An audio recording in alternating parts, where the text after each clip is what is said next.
আসসালামু আলাইকুম। আজকে আমরা করব হচ্ছে ষষ্ঠ শ্রেণীর গণিত বইয়ের তথ্য উপপাদ্য অধ্যায়। এই অধ্যায়টা থেকে তোমরা অর্ধবার্ষিক বার্ষিক পরীক্ষায় প্রায় 25 থেকে 29 মার্ক কমন পাবে। অর্থাৎ এই অধ্যায় থেকে দুইটা সৃজনশীল অবশ্যই থাকে, তারপর এমসিকিউ থাকবে তোমাদের 3টা থেকে 4টা, মিনিমাম 3টা। তারপর এখন যে সংক্ষিপ্ত প্রশ্ন এসকিউ বা শর্ট কোশ্চেন এটা থাকবে তোমার কমপক্ষে 2টা, তাহলে প্রায় দাঁড়ায় 25 থেকে 29 মার্ক। এখন আমরা আজকে এই ক্লাসটা নিব, এই ক্লাসটা হচ্ছে তোমার তথ্য বা উপপাদ্য দেওয়া থাকবে, যেটা ওই উপপাদ্য থেকে তোমার গড়, প্রচুরক, মধ্যক নির্ণয় করতে হবে। আমরা একটা অঙ্ক থেকেই গড়, মধ্যক, প্রচুরক তিনটে নির্ণয় করব। আজকে প্রথম কাজ হচ্ছে আমাদের গড় নির্ণয়। গড় নির্ণয়ের জন্য আমাদের কি করা লাগবে? গড়টা আমরা ক্লাস 5 এ যেটা করছি, ক্লাস 6 এর ঠিক একই জিনিসটা। আমি প্রথমে সূত্রটা লিখে দিয়েছি, গড় সমান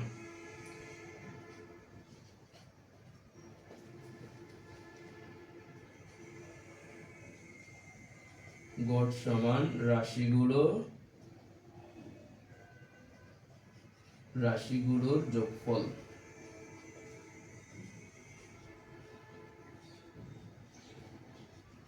যোগফল বা রাশির সংখ্যা।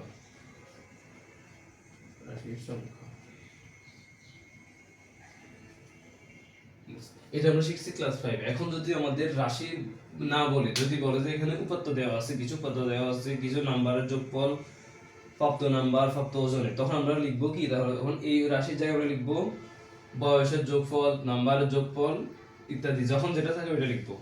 আর রাশির সংখ্যার জায়গা হবে বয়সের সংখ্যা কয়টা আছে এই জিনিসটা বোঝায়, বয়স সংখ্যা বা নাম্বারের সংখ্যা কয়টা আছে এটা। তাহলে শুরু করলাম আমরা উত্তর। এটা অবশ্য মুখস্থ থাকা লাগবে, নাহলে আপনি অঙ্ক পারবেন না। তাহলে আমরা শুরু করি উত্তর। আমাদের প্রশ্নটা বলা আছে যে এই যে সংখ্যাগুলো দেওয়া আছে এগুলো গড় নির্ণয় করতে হবে। তাহলে আমাদের প্রথম কাজ হবে সংখ্যাগুলোর যোগফল। প্রথম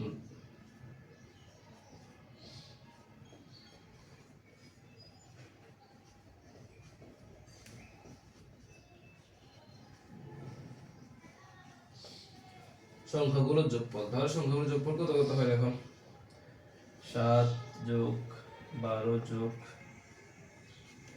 19 যোগ 8 যোগ 14 যোগ 17 যোগ 20, বাদ বাকিটা নিচে লিখলাম, যোগ 7 যোগ 9 যোগ 13 যোগ 8 যোগ 7 যোগ 11। ব্র্যাকেটে বন্ধ করে রাখবা, এবার এগুলো যোগ করবা। ঠিক আছে, আমরা তাহলে এখন যোগটা করি।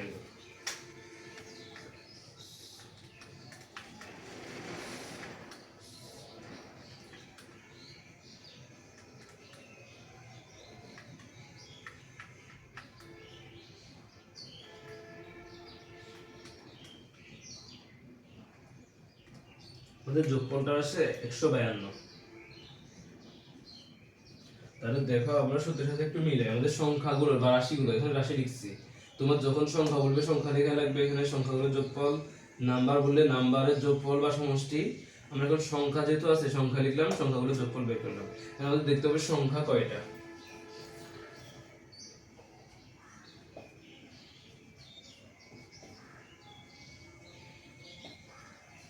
সংখ্যা আছে কয়টা আমরা গুনে দেখি। এখানে 1 2 3 4 5 6 7 8 9 10 11 12 13 সংখ্যা আছে আমাদের 13টা।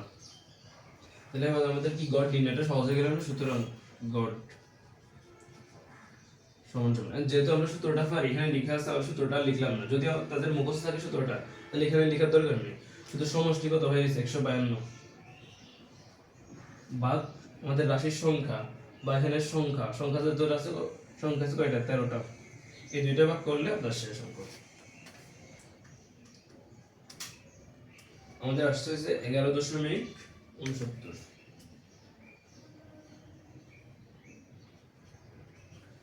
এখন দেখেন আরেকটা জিনিস এখানে বোঝার আছে, যদি গড় নির্ণয়ের সময় দশমিকের পরে কোনো মান থাকে তখন আমাদের লেখা লাগবে প্রায়।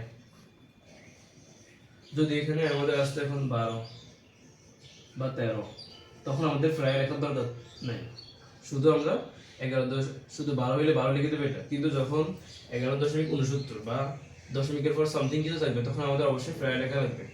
এটা হচ্ছে আমাদের উত্তর। বুঝা গেল তো? আরেকবার বলি, প্রথমত আমাদের জানা লাগবে সূত্রটা, গড় সমান রাশিগুলোর যোগফল ভাগ রাশির সংখ্যা। এখন এখানে রাশির জায়গায় থাকতে পারে আপনার প্রাপ্ত নাম্বার, নাম্বারের যোগফল বা প্রাপ্ত বয়সের যোগফল ইত্যাদি, যে যখন যেটা থাকে ওইটার সূত্র অনুযায়ী ওইটা লিখবেন। ওইখানে কিটা হবে, যেহেতু আমাদের এখানে সংখ্যাগুলো দেওয়া আছে, বলা নাই যে কিসের সংখ্যা এটা, তাই আমরা এখন কি করলাম, শুধু সংখ্যাগুলোর যোগফল বাইর করার পর আমরা পাইছি 152। এখন আমাদের দেখতে হবে এবার সংখ্যা কয়টা আছে। সংখ্যা আছে আমাদের 13টা। লিখলাম সংখ্যা, আমরা জানি কি এবার গড়, সুতরাং গড় সমান রাশিগুলোর যোগফল বা রাশিগুলোর সংখ্যা। ঠিক আছে, বসাইলাম। বসানোর পর ক্যালকুলেটরের সাহায্যে ভাগ করবেন, যেটা সেটাই। বুঝা গেল তো? এইটা আমাদের আসবে সিকিউ এর খ নাম্বার মোস্ট